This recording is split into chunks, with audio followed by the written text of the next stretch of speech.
Welcome to another episode of Taking You to the Top. This is an Instagram session where Rami spends some time chatting with founders and CEOs from across the globe. He asks them specific questions to learn exactly how they launched their businesses.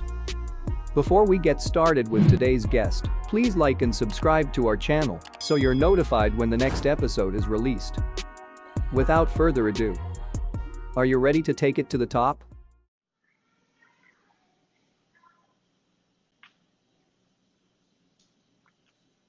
Hi Zoe. Hi Rami, how are you? Good, thanks. How's everything? Very good, thank you. Good. Welcome to the first episode of Taking You to the Top. Thank you very much. You can hear me clearly and everything's okay? Yes, I can hear you, yes. Perfect. Okay, so I can see a few people have started joining. So I'll go ahead and introduce the show first of all. So this is the first episode of Taking You to the Top. I'm going to consider it a pilot episode, and I really want to thank Zoe for being the first person on the show. My pleasure, Rami. So to introduce Zoe quickly from my side, I have Zoe Griffiths as a guest today. She's the founder and CEO of the Alchemy of Learning. She is an ex-international athlete, an intrepid traveler, an education disruptor, and a property developer. So that's quite intriguing. So Zoe, are you ready to take us to the top? I am indeed. Perfect. So if you don't mind, could we start with you introducing yourself? Tell everyone what you do, maybe go into the history, where you started, why you decided to start this company, and where you're at today. Yes, of course. Well, the journey started as an international athlete. During this time, I realized the disparities and the challenges in funding and opportunity across my country. And that initiated kind of the entrepreneurial side of my being. So as part of your role as an international athlete, you're a role model and you'd like to leave a legacy for the future generation of your international team. So I found that there was an awful lot of sport for boys, plenty of opportunities. So I wanted to provide those opportunities for the girls in my area and across Wales. So I started running sports camps for girls. Using the international netball teams that I was connected with. And then on the back of that, we realized that the cohort of the international teams were very core to our capital city. Okay.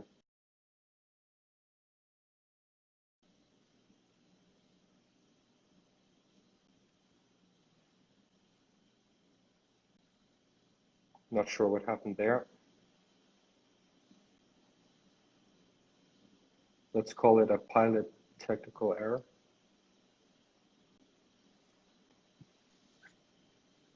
There we go. Oh, sorry. Okay. So I guess I'll just go through. So basically, there was a purpose journey.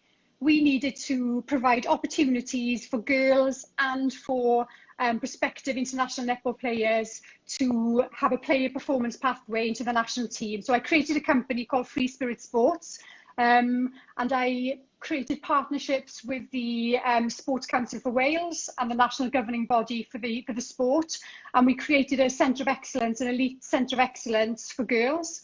Within kind of 3 or 4 years, we produced about 20 full international athletes.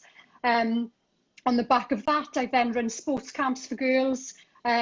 We recruited lots and lots of coaches and trained lots and lots of coaches up to be able to be deployed out into the primary schools where there was need in the deprived areas.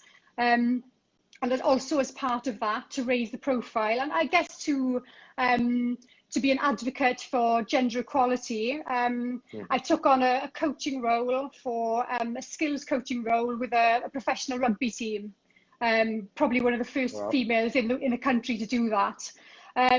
So I utilised, I guess, the purpose journey as the core of my company as Free Spirit Sports. But as an entrepreneur and as a creative, and I was still playing full-time international netball and lecturing along the side too.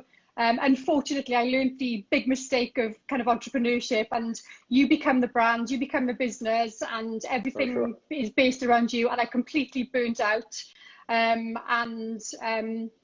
kind of had to take some time out from that. So that was a valuable lesson, that a service and a product shouldn't be related to you as a person. It should be scalable. So from there, when I retired from netball, I just wanted something different. All my life, I'd kind of done everything kind of, I'd experienced a lot of achievement and success from a very young age. I started playing international sport at 13.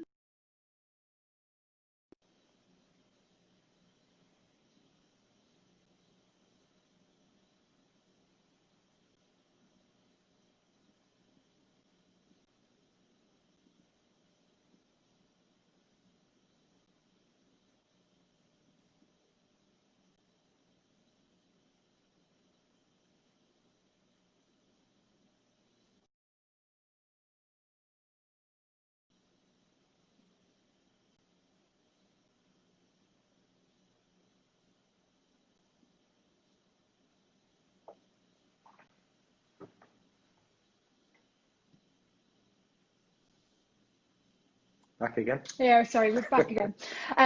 Yes, so basically, I felt completely at a loss, having retired from netball, finished my company, and I wanted a new challenge. So through the law of kind of attraction and I guess serendipity in some respects, I got offered a role in the Middle East to set up a brand new school as part of a small team. And this was in Abu Dhabi? No, this was in Dubai. Dubai. Okay. Yeah, so Dubai. So it's Jumeirah English speaking school in Arabian Ranches. So to create a culture from scratch, one that has the discipline of health at the heart of it, we created a player performance pathway, a triangle. We had health related fitness as a core component. We had sport as recreation, and we also had kind of an elite pathway all through the school. So health was at the heart of everything we did. It was our culture, and everybody understood the connection between a healthy body and a healthy mind, and our ability to be good decision makers, really alert to learn, and really have good energy and positivity in our lives all of the time. So within 5 years, we were a great team together, and we'd created one of the best IB schools in the Middle East. And from there, I wanted a completely new challenge. My whole kind of journey has been one of a generalist. I've always wanted to try and find new problems so that I could create solutions for it. I'm not the kind of person who likes to sit on somebody else's treadmill and somebody else pushing the buttons. I like to create things from scratch. So the next opportunity came in the public sector, which was quite extraordinary in its challenges. And we were basically setting up grade 10 and 12 schools across the whole of the UAE, ready for national service. The teaching and learning element of that required development. So we took that on. And I led the development of teaching and learning across 165 schools across the UAE and about 138,000 students. We increased our Penta ratings over the 2 years. Sorry, and Penta it's basically like an Ofsted. It's a school reporting mechanism, an accountability mechanism. So from there, I was doing certain projects, also writing qualifications, based around kind of health and fitness, and nutrition and that kind of thing. So then my next job took me to the local government, where we worked with industry to develop industry-driven qualifications based on the diversification away from oil. So basically supporting the journey of the country to prepare the future generation. Well, basically what Saudi Arabia is going through now. We're trying to get away from being dependent on oil. Yes, and you know, pivoting away from the skills, knowledge and application and occupational competencies they had related around that, there needs to be a pivot away from that into different industries. And I guess we were part of that journey. It was fascinating. So from there, then I went into kind of the military sector, developing training systems for key stakeholders, federal government stakeholders. That was a fascinating journey, and when as a civilian, it's a whole new way of operating and a whole new protocol, which was a fascinating experience for me. And I guess it took me a little bit back to my time when I was an international athlete in some respects, the kind of systems approach. Right. After that, I then went into the early childhood domain. The local government was looking to set up early childhood. And then that took me on this journey to now, where I experienced pretty much every touch point of the education system, including the military within the UAE, and also with connections to the GCC countries, because a lot of the work what I did with the early childhood consultancy I was with before this company, we travelled around the GCC quite a bit. To try and help solve the challenges of setting up early childhood. So right. I guess alchemy of learning is the sum total of all of the experiences I've had in life, and the abilities that that I possess, I guess, to try and change base metals to gold, and that's based on the Alchemist. That's amazing. Kind of ethos and philosophy. So I guess that's where I'm at right now, and I'm just really excited to be able to kind of launch, in the next little while, and really make a difference in education. I think COVID has really overwhelmingly driven home to us the kind of the essential interconnectedness of our human family right now. And I guess taking that as a position of strength to work from, we would like to, I guess, create a community around the learner, so that they can flourish within any kind of environment and within any challenges that we might possess moving on.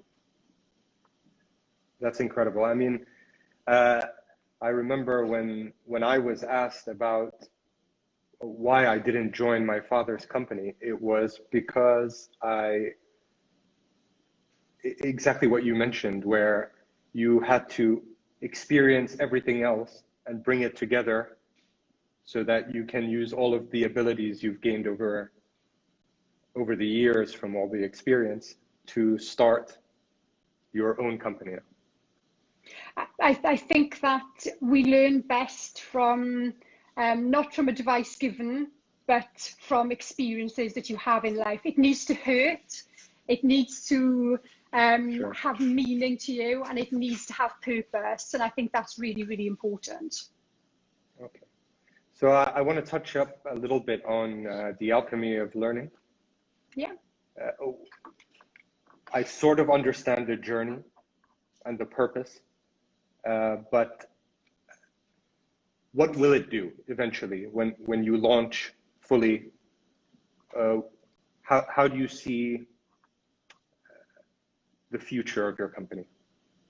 Okay, the future of our company will serve at macro level, government level officials by using technology as a system that gives them time to make clear and responsive decisions. We do this by using AI, blockchain, and machine learning Wow. on a large scale through a centralized data repository. This transparency of data then, you know, for example, during times of COVID, will enable them to understand where the elements of disparities are within, for example, within the education system, where the extra support is required for healthcare workers' children, where the extra support is required for special educational needs development, where the extra support is required in terms of social equity. And also, when schools go back, can really create a policy that can be implemented real time with a tracking mechanism to be able to measure the impact upon it. So that's and on the macro level. Would that be the blockchain side where the transparency comes in? Okay, the blockchain side, as I've spoken earlier about having a team around a person. Now, as an athlete, we had a physiologist, a nutritionist, a trainer, a coach, a mentor, a skills coach. So this concept takes the person and builds a team around the person. The team will be the parents, the team will be the healthcare sector and social care sector, and the team will be the schools. So as a collective, we all are on a journey together to get the best out of the learner. Okay. And will your company be based in the UK, or will you come back to the Middle East as well? My company will be a global company. I obviously have a very, very strong affinity and a huge heart and a love for the Middle East. I've spent the last 15 years of my life. I've grown with the United Arab Emirates. I've lived around the incredible attitude and character of anything is possible. And I guess they have been a part of my journey and a part of my character growth and a belief system that has really enabled me to pivot away from, I guess, small thinking into a bigger picture and really understand and know that as a big team, we can make a real difference to education and humanity, actually. That's an incredible mindset. I mean, it's so fresh to hear it. You don't really hear that much these days. Everybody's quite negative. So I'm glad to see that there's still positivity around. I just had a quick question. Sorry, go ahead. No, sorry. No, go on. Sorry. Go ahead.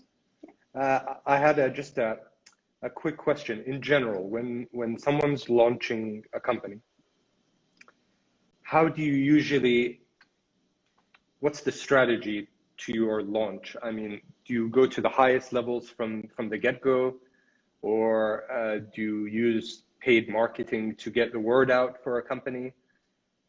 This is a more specific question because quite a lot of people are, or at least I receive that question quite a bit, where do you go directly to the top? For example, if you're launching and it's related to the government, do you have to find someone in the government that you have to liaise with to launch the company, or is it sort of you do it on your own? Do you need partners? Do you need some sort of infrastructure for all of this to happen, or is it step by step? I think that what I've learned most of all from COVID-19 is that the macro approach to a micro problem has challenges.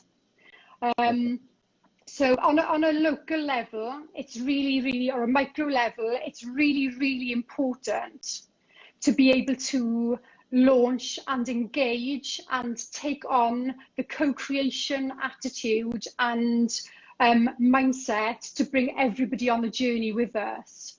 And where you're going to launch for your first kind of, I guess, your pilot of the MVP as an example, within that, the launch needs to take place at a local level to get all stakeholders and partners involved on the journey with you. And I think this is what will stand us out in out from the crowd as we move forward is our kind of collective intelligence, our collective co-creation, but also, very importantly, under the stewardship of the government and their data centres. Another kind of important aspect of this is the relationships up and the relationships down. And I guess that is where I come in. And within a kind of a teal organisation that we've set up, where we have a headquarters with a core of 7 people. And then these are there to serve these self-managing teams that then connect up and connect down to enable a fully vertical approach, yet the company is horizontal. And what we look for in our staff are people who are very, very purpose driven, people who are in their careers are ready to be servitude leaders, are ready to take on a challenge that is bigger than themselves, that will serve humanity in the future. It requires somebody to have complete wholeness, in that we love people who have flaws, we love people to be able to be outspoken, we love people to be able to make decisions based on evidence-based consistency. It's a distributive model and one that really serves that managing up and managing down very nicely, and we're very agile. And just quickly, these 7 what are these specific roles? Like, is it like HR and like the back office support type, or? Yes, so like I guess accountant, customer support, marketing, sales, business development. So they are kind of the headquarters, and then we also have coaches to be able to help the self-managing teams that are completely not related to the project, but can guide the path and give a different perspective when necessary. And do you think you'll be based in like a headquarters, or this can be managed globally? You can have these core 7 everywhere. We can have these core 7 as we build the business and start kind of being locally sensitive yet global. Right. These can be distributed in any country. Okay. Well, I mean, it sounds incredible. I wish you all the best on this journey. Thank you very much. I mean, I would love to have a follow-up call, maybe a year down the line or 2 years down the line, to see how successful your company has become. If you don't mind, we have enough time for the famous 4. Yes, of course. So quickly, what's your favorite business book? Okay, I'm going to be really quick. I'll give you 3. I'm a generalist, so on my journey, as a young budding entrepreneur, I loved Screw It, Let's Do It with Richard Branson. He really inspired me and gave me the go do it attitude. Love that. My property development business was inspired by Rich Dad Poor Dad, Robert Kiyosaki, and my whole kind of intrigue into life learning journeys was also kind of founded from Outliers by Michael Gladwell, and that journey. So those are the 3, I would say. Yeah. Perfect. Number 2, is there a CEO you're following or studying? At the moment, there's a fantastic woman from my local area named Anne Bowden. She has set up a mobile-only bank. Within 5 years, she's got 120,000 people using her online bank. I love her approach. She's so customer-centric. She's really passionate about serving the end user, and she's a real inspiration to me, and she's Welsh.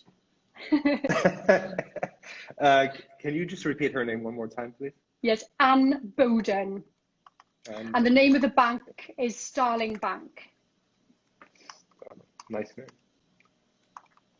Okay, I definitely want to check that out. That sounds very interesting. Yeah, she's fantastic. Number 3, what's your favorite online tool for building or growing your company?